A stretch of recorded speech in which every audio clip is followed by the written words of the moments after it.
November 1940.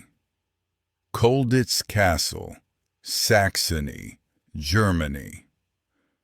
British Captain Pat Reed stood in the castle courtyard, staring up at the 7-story walls of gray stone and iron bars, and made a decision. He was going to escape from this place. The German commandant overheard him and laughed. "Captain Reed, men far more clever than you have tried. Colditz is escape-proof. You will spend the rest of the war here. Accept it." Reed smiled. "We'll see."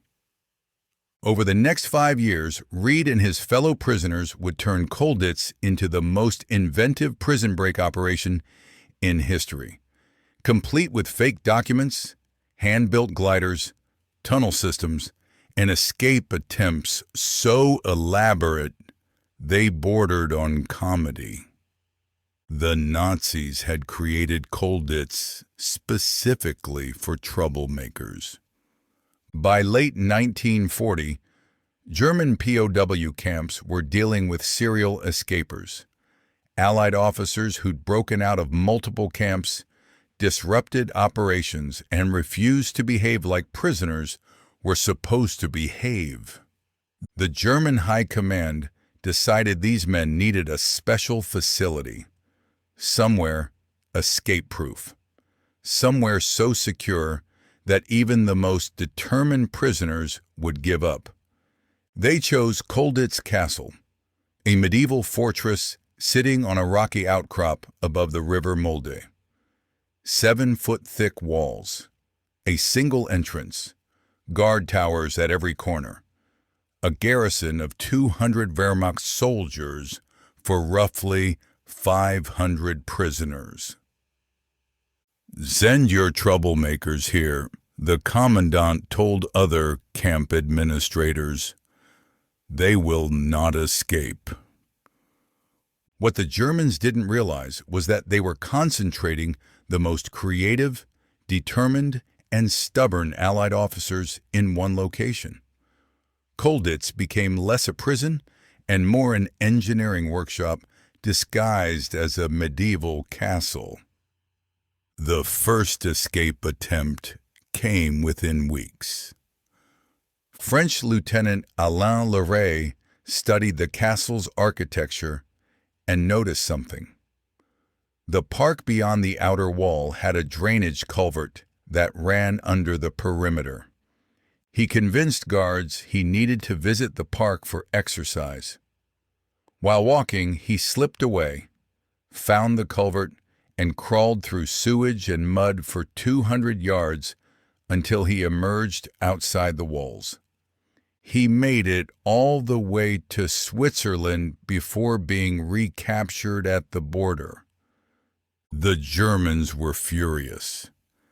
They'd specifically designed Colditz to be escape-proof, and someone had broken out on day one. They reinforced the culvert, added more guards, installed additional lighting. The prisoners saw this as a challenge accepted. British officers formed what they called the Escape Committee, a formal organization dedicated to planning and executing breakouts. Every escape attempt had to be approved by the committee to prevent multiple groups from accidentally compromising each other. Captain Reed was elected to the committee. His first question: "What are our assets?" The inventory was impressive. Among the Colditz prisoners were engineers who could calculate structural loads, forgers who could replicate German documents, tailors who could create civilian clothes from scavenged materials, linguists who spoke perfect German, artists who could forge identity papers and travel documents.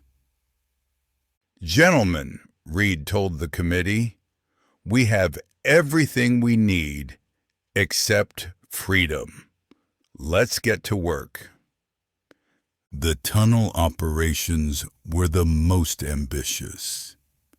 Using stolen tools, prisoners began digging through the castle's foundation, solid rock that had to be chipped away inch by inch. They worked in shifts, 24 hours a day, hiding the noise with exercise activities and choir practice. The excavated rock was a problem. Where do you hide tons of stone when you live in a confined space under constant surveillance? Solution: they hid it in the walls. Colditz's interior walls were hollow plaster over stone. Prisoners would carefully remove plaster sections, pack the cavities with excavated rock, then replaster and repaint. German guards walked past walls literally stuffed with tunnel debris and never noticed. One tunnel took 9 months to complete. It stretched 150 feet from the castle cellars to a point beyond the outer wall. The night of the breakout, 30 prisoners crawled through in shifts. 28 were recaptured within 48 hours. But 2 made it to Switzerland. The Germans sealed the tunnel and reinforced the cellars. The prisoners started digging another tunnel from a different location. The document forging operation was equally sophisticated. Prisoners stole blank forms from German offices, then used improvised printing techniques to replicate official stamps. They made ink from boot polish and crushed medicine tablets. They aged new paper by leaving it in damp conditions, then pressing it under mattresses. One forger, Lieutenant Tony Rolt, became so skilled he could replicate any German document perfectly. He produced hundreds of fake travel papers, work permits, and identity cards. The Germans made one critical mistake, Rolt explained years later. They were so confident in Colditz's security that they stored administrative supplies in offices prisoners could access during work details. We stole everything: stamps, blank forms, even German officer uniforms. The uniform theft led to one of the most audacious escapes. In September 1942, French Lieutenant Pierre Mérès Lebrun obtained a complete German officer's uniform through bribes and theft. He also acquired a fake travel document identifying him as a Swiss inspector visiting the camp. One morning, he walked out the front gate in full uniform, saluting guards as he passed. He made it to Switzerland. The Germans were humiliated. Their escape-proof prison had just been walked out of by a man wearing a costume. But the most incredible escape attempt never actually happened. The Colditz glider. In 1944, British officers Bill Goldfinch and Jack Best decided that since escaping through or under the castle was becoming harder, they'd escape over it. They would build a glider. In the attic above the castle chapel, hidden behind a false wall, they constructed a 2-man glider using stolen wood, bed sheets for fabric, and electrical wire for control cables. They calculated launch trajectories, glide ratios, and landing zones. The plan: launch from the castle roof, glide over the walls and river, land in fields beyond German patrols. It took 18 months to build. The glider had a 32-foot wingspan and weighed about 240 pounds. It was never discovered because prisoners posted lookouts and created elaborate warning systems. They were weeks away from attempting the launch when American forces liberated Colditz in April 1945.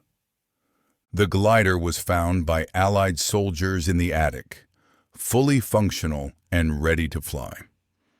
Engineers who examined it concluded it probably would have worked. Those mad bastards actually built a working aircraft in a prison, one American officer marveled. In 2000, a British TV documentary team built a replica using the original plans and launched it from the same rooftop. It flew successfully, proving the prisoners' calculations were correct. Of the 300-plus escape attempts from Colditz, 31 succeeded in reaching neutral territory. That's a higher success rate than any other German POW camp. The reason? The men in Colditz weren't just prisoners. They were the most determined, creative, and stubborn officers the Allies had. Concentrating them in one location didn't stop escapes. It created an escape laboratory where ideas were shared, refined, and executed. Captain Pat Reed escaped in October 1942 using forged documents and civilian clothes. He made it to Switzerland, then back to England, where he joined MI9, British Military Intelligence's escape and evasion section. After the war, he wrote a book about Colditz that became a bestseller. In it, he included a message from the German commandant who told him escape was impossible.